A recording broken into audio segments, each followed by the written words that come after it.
landlords and cap unfair rent increases. The age of affordable housing starts now. Vote yes on rent control. Vote yes on Prop 33. Rent control leads to people staying in apartments longer than what they need to because they're getting a good deal. Take a family of 4, for instance. They get a rent-controlled apartment with 2 kids, each having their own bedroom. As the kids grow up and go to college, do you think mom and dad are going to give up that apartment? No. Rent control keeps their rent low, so they stick around. So while a large apartment is being occupied by just a couple of people, while another family and several kids can't get to the space that they need because you're still there. This further strains the housing supply. Over 1/5 of rent-controlled apartments are occupied by tenants who have the wrong number of rooms for the size of their family. Insane. Subsidized affordable housing sounds good, right? But let me tell you what happens next. Nobody wants to live next to those buildings, so they leave. Consequently, the tax base shrinks and taxes go up for everyone who's still there. More people continue to leave, which repeats the cycle. So here's a real world example. Cambridge, Massachusetts. They had rent control for decades. And the second they lifted it, property value skyrocketed. The Brookings Institute even said rent-controlled properties killed the surrounding neighborhood in shrinking their property value. Is that really what you want? So now we hear politicians say, get rid of the profit margin for landlords and help the tenants. But this is what they're not telling you. Landlords stop caring for the property. If landlords have no financial incentive, then as a result, they have no interest in maintaining their buildings. So you know what that means, right? Broken pipes stay busted, leaky roofs go untouched, and the basic maintenance, you can just forget about it. And guess who suffers? Not the landlords. They can easily just walk away. It's the tenants that's left living in those buildings falling apart around them. At the end of the day, killing profits does not help tenants. It only makes things worse. These areas can become havens for joblessness, school failure, crime, and fatherlessness. And ladies and gentlemen, this is yet another contributing factor to what I call destructive black culture.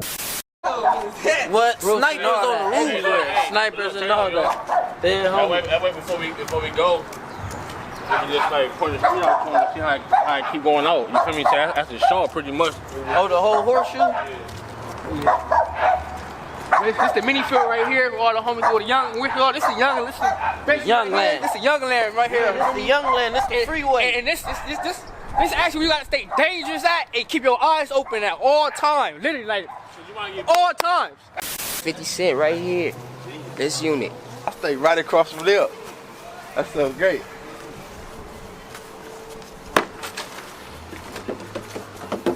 He's still alive too. That's on Geo. See, look, all this shit wasn't here. These bars and all this shit wasn't here. I stay right here. 2235, apartment 595, number 595 on Geo. But look right here, look.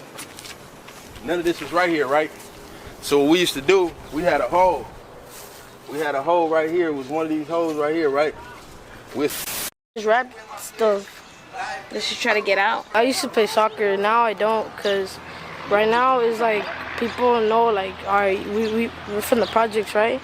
And then mostly people from the other side, they mostly know who we are. And then now that we can't even play soccer by ourselves, because that's how you know there's a car rolling for you asking your name.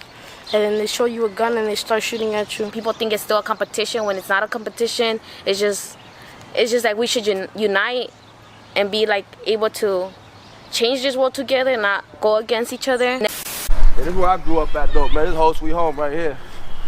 Steve Bo, right on the pill, man. Niggas know what's going down. We in West California, man. Y'all know what's going down with the game bigger shit started. As a kid, everything was fun, so you know, breaking into houses and having fist fights and all that, stealing dogs and shit, like all that shit was fun. You feel me? Even though it was like the wrong thing at the time, game banging and shit, but that shit was fun growing up. So we just adapted that. You feel me? We was raised into that naturally, like you feel me. Our uncles and shit used to put blue rags on us and shit, make us throw the setup. So you know, that's how we got rid of this shit. They told us what colors not to like. You feel me? Oh, don't like purple. Oh, don't like red. So that was already off top.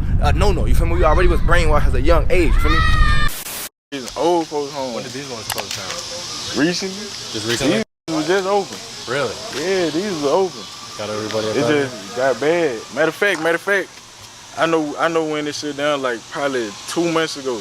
It everybody stopped paying the water and shit and all that shit. The landlord over here couldn't keep up with that shit, so they evicted everybody. What were these called, or is this the same thing? This Villa Norte, these the Bronx. Okay. Yeah, long live J-Bo one more time. My little blood, little cousin. Tatted in blood. Say in, J-Bo. Long live him. On my from 330, 340, all on through this way is considered the back. Yeah. You cross the way past that park, that's considered the front. Back in the day, these was like the grimiest buildings. After dark, things of that nature. You know, the guys be out, they do what they do.